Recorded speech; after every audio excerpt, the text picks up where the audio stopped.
L'Assemblée va entendre l'allocution de son... The Assembly will now hear the statement of His Excellency, Mr.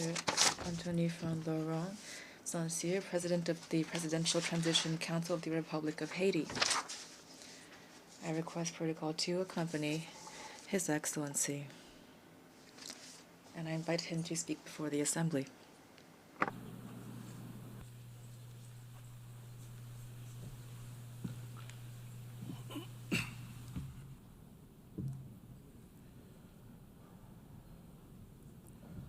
Madame la Présidente de la...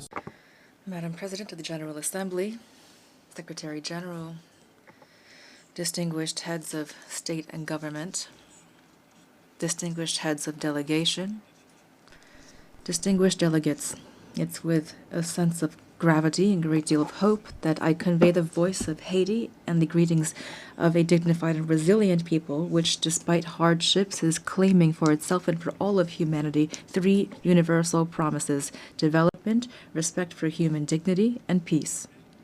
Peace, which is now an absolute imperative for the Haitian people. On behalf of this people, Madam President, I would like to warmly congratulate you on your election as President of this Assembly. I also would like to thank Secretary General Antonio Guterres for his unwavering commitment to our organization and his constant and multifaceted support for the Republic of Haiti. Ladies and gentlemen, the theme of this session, Better Together, 80 Years and More for Peace, Development, and Human Rights, honors the outstanding work carried out over the past decades. It also recalls the importance of remaining unified and resilient in the face of the unprecedented crises threatening the future of the planet, as well as international peace and security. Today, hunger is threatening millions of lives. Armed conflicts are multiplying and extreme poverty is deepening, causing forced migrations that jeopardize international stability and that put the solidarity between nations to the test. In addition to these challenges, we also are dealing with climate change, a rise of terrorism, mass atrocities, transnational crime, the erosion of human rights, and disinformation. We cannot turn a blind eye to the urgent need to strengthen our healthcare systems, to ensure a just energy transition, and to promote gender equality and youth inclusion. These issues require us, the world leaders, to shoulder our responsibility to build a UN that is better adapted to the challenges of today and the hopes of tomorrow. We must ensure that all of our actions, including technological breakthroughs such as artificial intelligence, foster peace, development, and human dignity. Ladies and gentlemen, just a 4-hour plane ride from here, a human tragedy is unfolding, one of the most devastating of our hemisphere. Every day, innocent lives are extinguished by bullets, fire, fear. Entire neighborhoods are disappearing, forcing more than 1 million people into internal exile and annihilating memories, investment, and infrastructure. Thousands of children have been deprived of their fundamental right to education. Thousands of young people are condemned to despair. Hundreds of women and girls have been raped, and they will forever carry the scars of this violence in their bodies and souls. Almost half of the population is facing acute food insecurity. The healthcare system is collapsing. Hospitals are being vandalized, burned, or forced to shut down. Doctors are fleeing. Lives are being lost due to a lack of treatment. Even the treatment for persons living with HIV and tuberculosis is under threat. This is the face of Haiti today, a country at war, a modern-day Guernica, a human tragedy at the doorstep of America, only a 4-hour flight from here.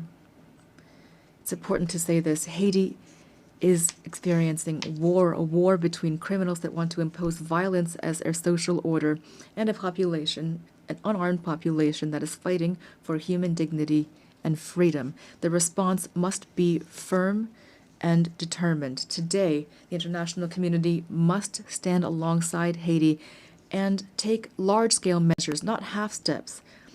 A strong, coordinated, and immediate action is needed. Silence and inaction are not an option. We must act quickly to protect lives, to protect the innocence of children, to provide youth with a future and to allow citizens to decide their own future at the voting booth.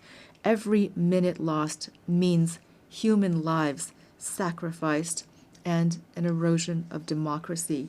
Haiti wants peace. Haiti expects peace. Haiti has the right to peace. Yes, ladies and gentlemen, peace today is the most pressing need of the Haitian people. It is the raison d'etre behind our tireless battle, the battle between our security forces, led by our security forces and the multinational security support mission. Many policemen and soldiers have fallen in the war against criminal groups. We pay tribute to these heroes, Haitian and Kenyan, who have laid down their lives for their commitment to restoring peace and security in Haiti. Today, out of the 2,500 troops initially required and promised, there are only 1,000 members of the multinational mission on the ground. Their courage, combined with our own efforts, have not been sufficient to contain the security crisis. And yet we have increased by 40% the budget for our security forces. We've recruited new members. We have strengthened our troops and acquired more material and equipment. We must face the reality. Haiti is at the epicenter of an unprecedented regional threat. Powerful and heavily armed criminal networks are trying to destabilize our country and take over the economies of our entire common space. The new front lines of this battle are in our country, in Haiti. If we lose this battle on our soil, it will be futile to try to contain it in the rest of the region. That is why we must show the same determination, the same resolve, and the same unity that we showed in the fight against terrorism. Haiti could never overcome this challenge single-handedly. Today, it is crucial to mobilize a strong force with a clear mandate and with adequate material, logistical, and financial resources. In this regard, the lessons of the MMS and recommendations of Haitian experts must be taken into account. We also need heightened international cooperation based on intelligence sharing and on rigorous border control to curb the flow of arms, ammunition, drugs, and financing toward these gangs. Peace cannot be restored unless our regional partners take concrete measures to ensure their territories do not serve as a starting point or a transit hub for this kind of trafficking. Approaches that failed yesterday will not save Haiti today. It is critical to listen to the voice of the Haitian people, to try new solutions that are stronger and more adapted to the realities on the ground. In this regard, we fully support the efforts made to transform the multinational security support mission. We also call for solidarity from the entire international community, especially for the commitment of members of the Security Council for a vote in favor of a resolution establishing a gang suppression force.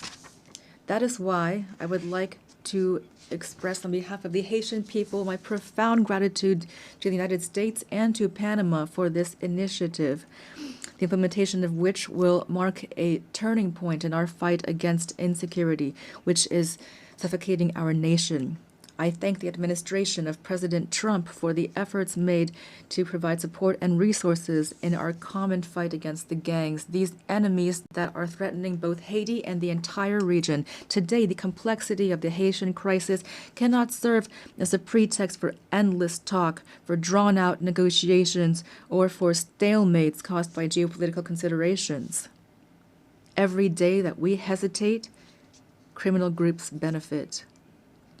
We urgently need to be proactive, to transcend divisions, to act together, to promote the values that bring us together, peace and human dignity. Haiti would welcome the holding of a high-level meeting to overcome obstacles and to make tangible progress. In this regard, we welcome the countries of the region and thank them for their constant support, especially through declarations in various regional organizations, including the Organization of American States and CARICOM.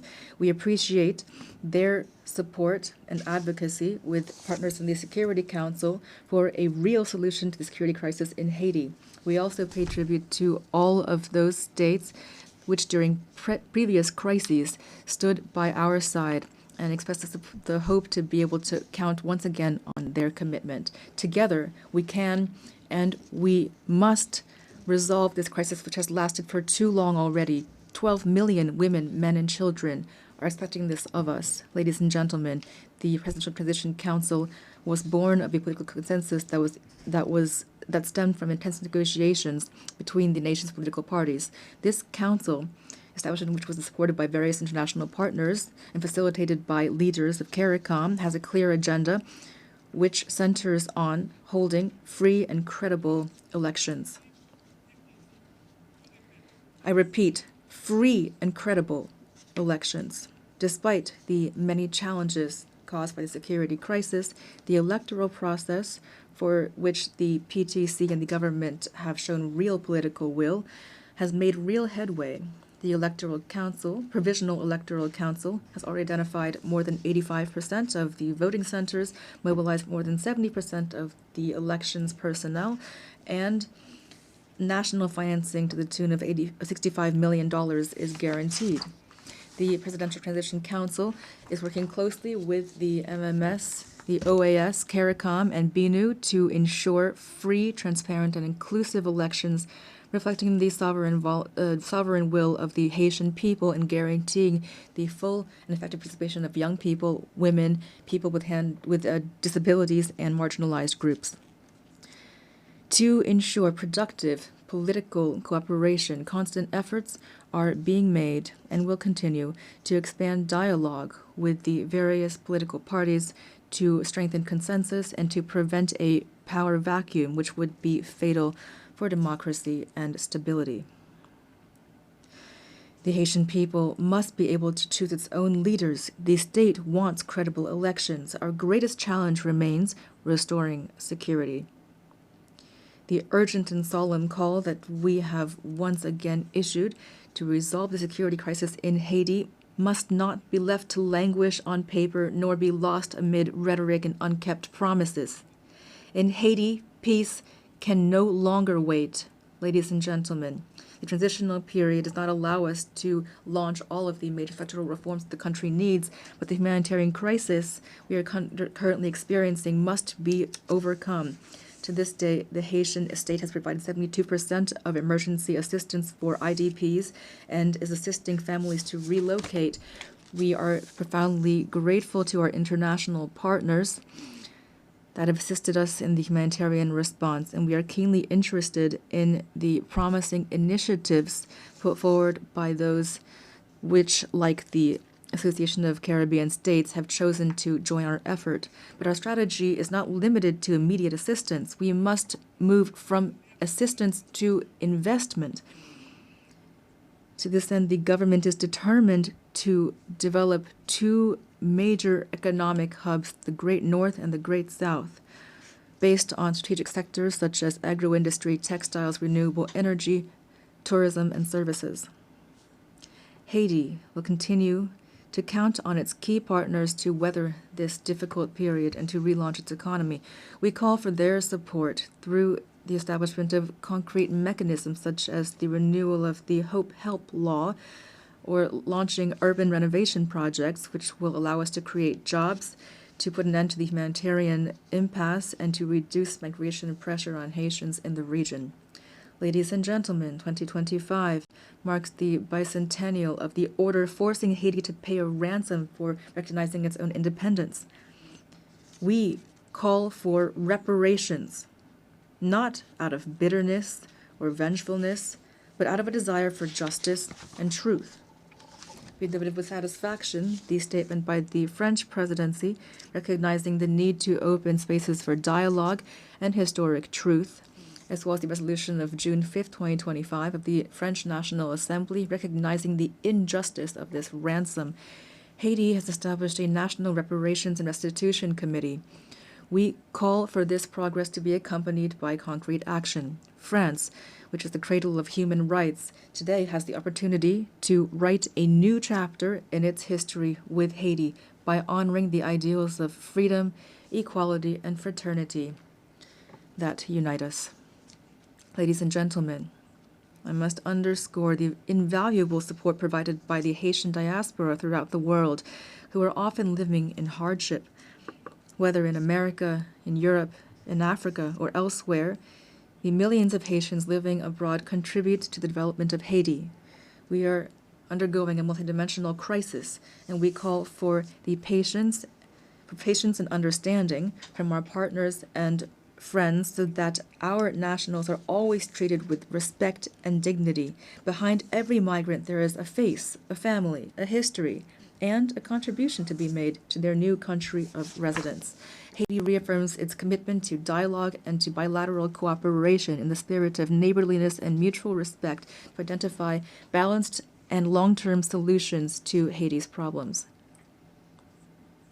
The safe and orderly circulation of goods and of people, especially through air transport, is crucial for a shared future and common prosperity. Ladies and gentlemen, the Haiti of tomorrow deserves peace and prosperity, a future based on independent judiciary, universal education, affordable health care for all, and an economy that provides every citizen with the same chance at success. This future also requires bold reforms, independent justice, and an end to impunity. On April 16, 2025, we enacted a decree establishing two specialized judiciary bodies, one to litigate crimes and complex financial infractions, and another to prosecute mass atrocities and sexual violence. We're making progress toward making these bodies operational. We are prepared to continue down this path. This is not the time for Haiti fatigue. The international community does not have the right to turn away from Haiti's situation. In light of this crisis, silence would not be neutrality, it would be complicity. Ladies and gentlemen, allow me to pay tribute to the Haitian people. Representing them here is the greatest honor of my life. Beyond my functions as president of the Presidential Transition Council of Haiti, I am a real, active Haitian citizen with a profound love for my homeland, a land of freedom and dignity, a land of courage and talent.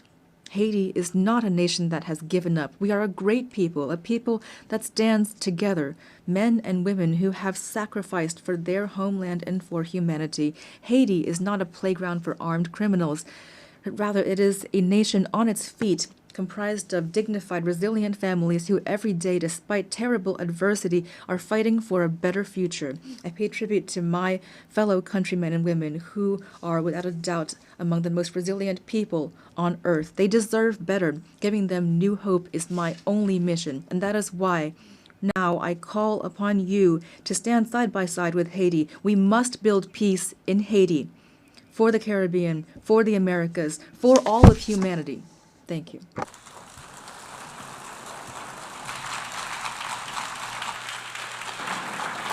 Au nom de l'Assemblée générale, je On behalf of the General Assembly, I wish to thank the President of the Presidential Council of the Transition of the Republic of Haiti.